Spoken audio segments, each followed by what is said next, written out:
If you are looking for a mid-level luxury all-wheel drive sports coupe, you have a few options. Most people are looking for something within the $55,000 to $75,000 range. This includes the 5 Series chassis from Audi, including the A5 and the S5, as well as the 4 Series chassis from BMW, including the 430i and the M440i. The BMW 430i xDrive Convertible has a 2-liter inline 4-cylinder turbo, making 255 horsepower and 295 pound-feet of torque. That's mated to an 8-speed automatic transmission and all-wheel drive. It's rated for 0 to 60 in about 5.9 seconds, might as well round up to 6, and it goes for just around $60,000 USD MSRP. Now the M440i xDrive Convertible, this one is just the next trim level up over the 430i, but it gets a massive step up in its power plant. This comes with the 3-liter twin-turbo inline 6-cylinder engine, essentially a version of the new Mark V Supra's motor, and that bumps up the horsepower to 382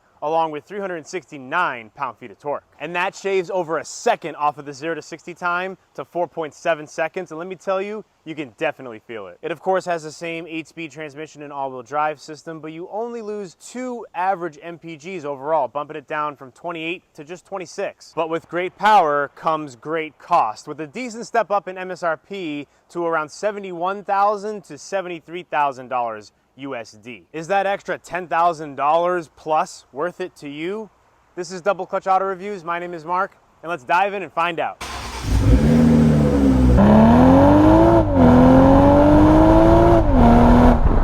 I would like to start off by saying if you enjoy my videos and you're a fan of the channel, please make sure you hit that like button and also consider subscribing. It is free to you and it really helps me out to grow my channel, so I sincerely appreciate it. Thank you so much. I also have to thank my very dear friends Dana and Kevin for letting me review their beautiful car today. You guys are awesome. I love you guys. Starting off with the exterior styling, I think BMW overall made a really sharp looking car. I will be perfectly honest though, in my personal opinion, I think the 5 Series chassis from Audi looks even better than this car, but that's just my own personal opinion based on my tastes. However, some people like the look of this particular car better too, so it's all up to the eye of the beholder. Either way, it turns heads, and Dana and Kevin tell me that they get compliments on it all the time. Some key aspects that I like about this particular car in this trim level are the anthracite / gunmetal gray trim pieces around the kidney grills and on the mirror caps. For instance, if they were chrome, I think they would have looked awful on this car. Even that like brushed aluminum finish really wouldn't have complemented it as well as the gunmetal gray does, in my opinion. What stinks though is the front plate having to be mounted right there, unless you get some kind of aftermarket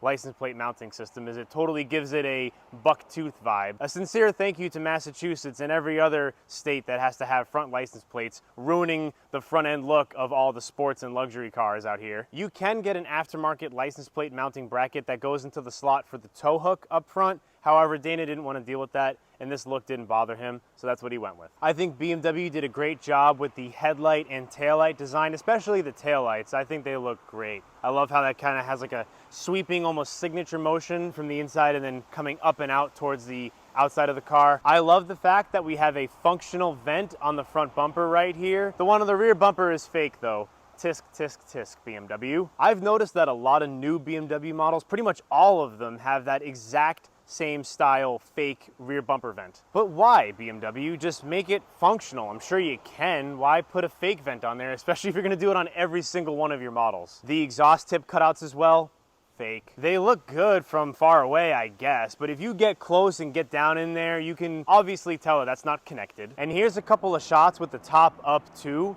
Overall, it still looks really good, and not a lot of cars can pull that off. For instance, the convertible versions of the 350Z or the 370Z really just mess up the side silhouette entirely compared to the coupe versions. They just don't pull off that same sexy shape. And now climbing inside the M440i, you notice that, at least up front anyway, it's quite a comfortable interior to spend time in. This one is finished with the cognac color Sensatec leatherette, and overall the fit and finish of this interior along with the build quality is there, but I would expect nothing less from this German automaker. This is the M Sport steering wheel. It looks good and feels good in my hands. It's nice and chunky. This one is also heated, of course, with the push of a button, and we have our paddle shifters. They look metal, but they're definitely not. Our gauge cluster is fully digital. I think BMW did a good job with how it's laid out and how it looks and whatnot. You can see when we push the buttons down here for the different drive modes, the gauge cluster changes as well.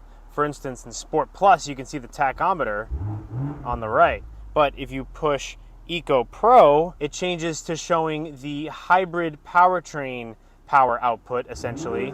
If you give it gas, that pops up.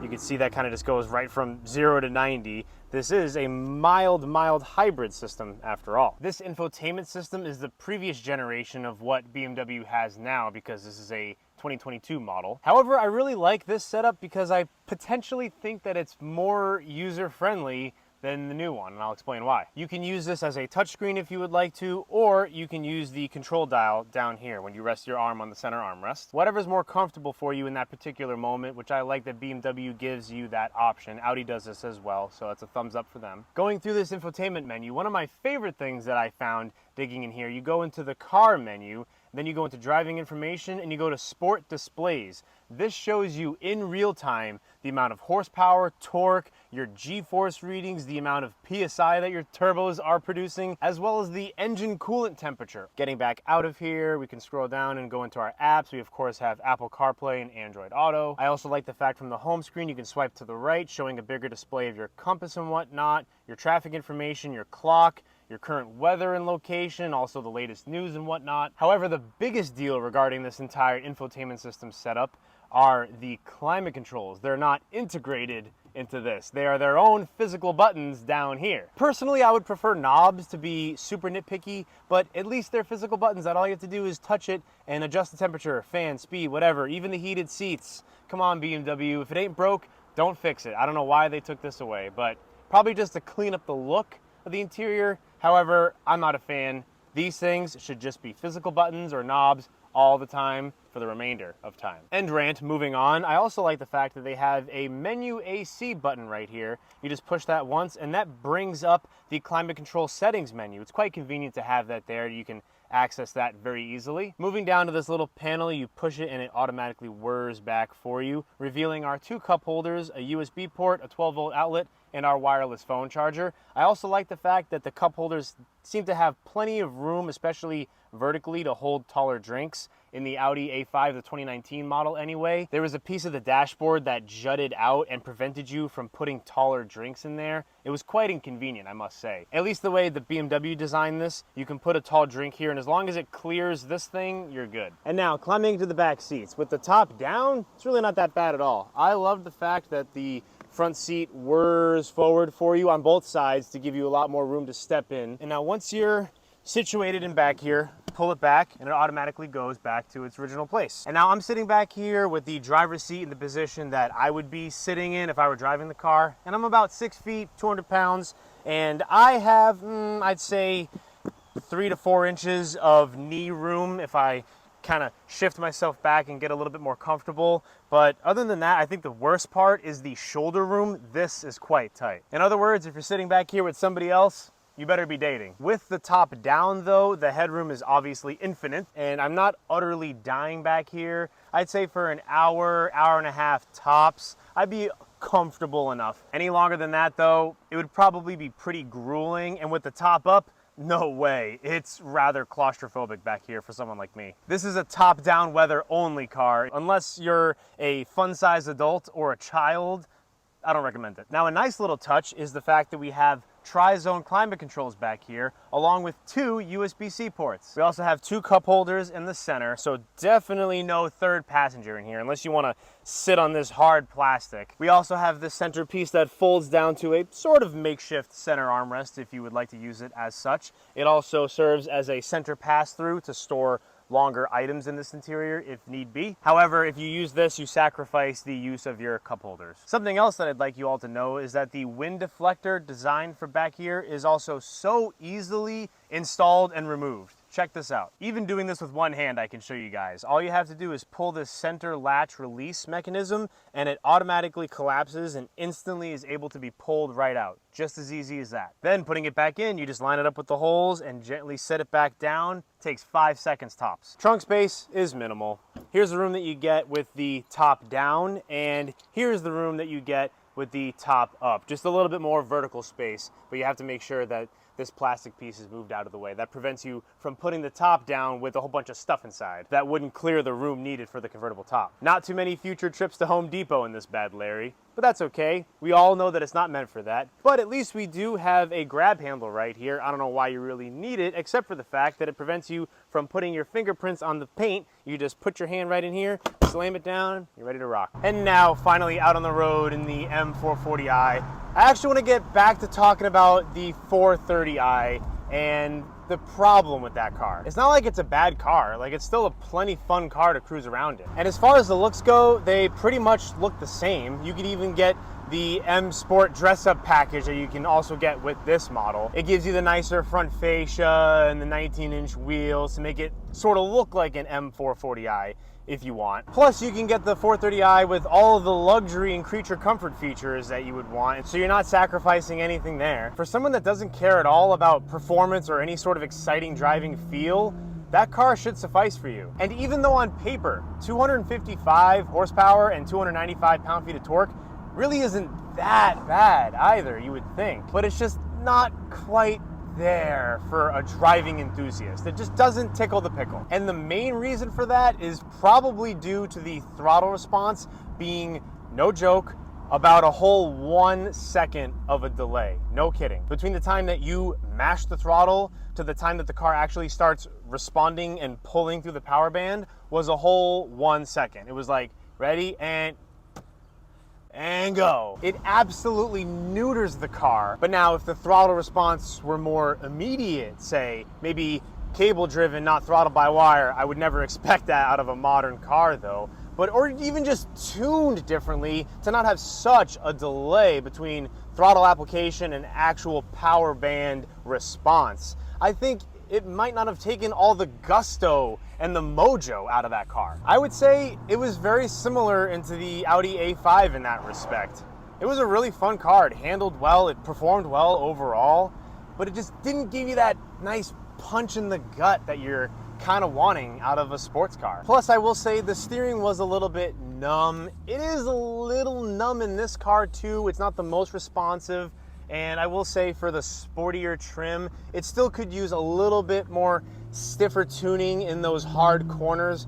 But overall, it still performs really well. I'm not complaining about the steering or the handling. It does a really good job. And now the M440i, the first major difference, of course, is the sound. I mean, even when you just start it up, just listen to that exhaust note.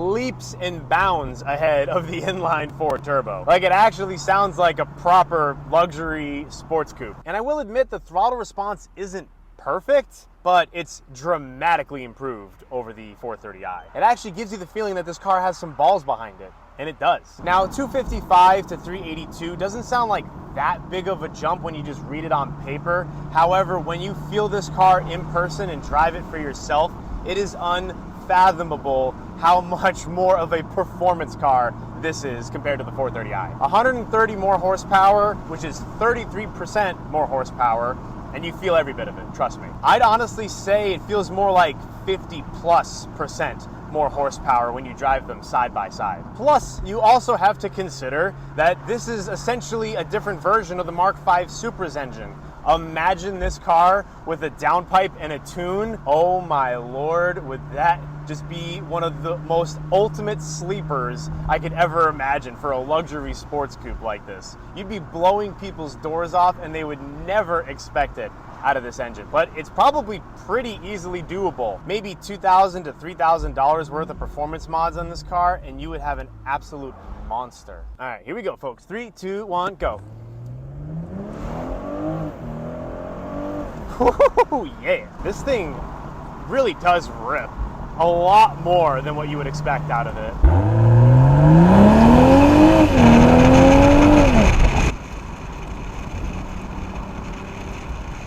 Let's see how it handles this corner. Oh yeah, beauteous.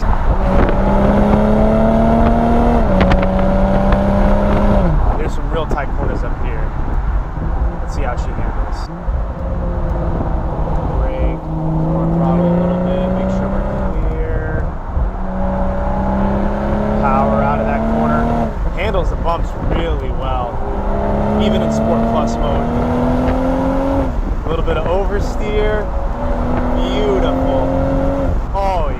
I also really like the heads-up display, super crisp, right in my line of sight. You could also see the speedometer and RPMs, love that. That's also fully customizable with what you want displayed and how it shows and whatnot, its height and everything. I also feel like the car just does a great job with its stability control.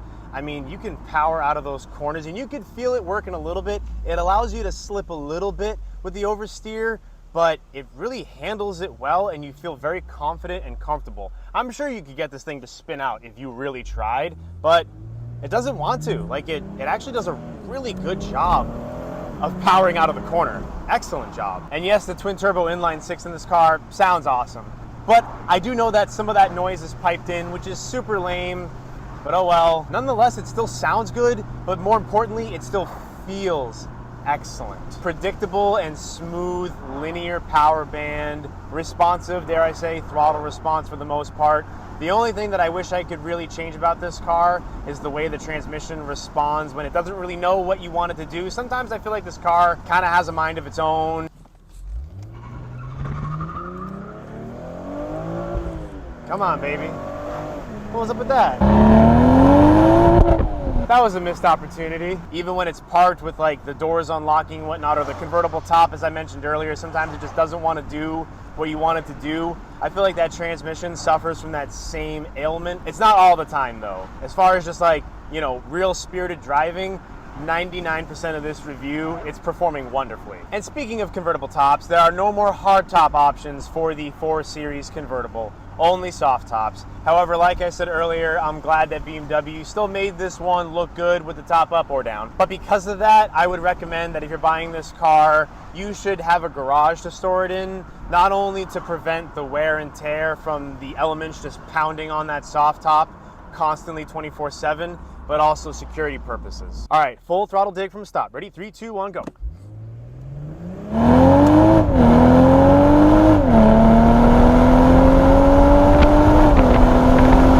I mean, come on, it's practically a 4-seater Supra.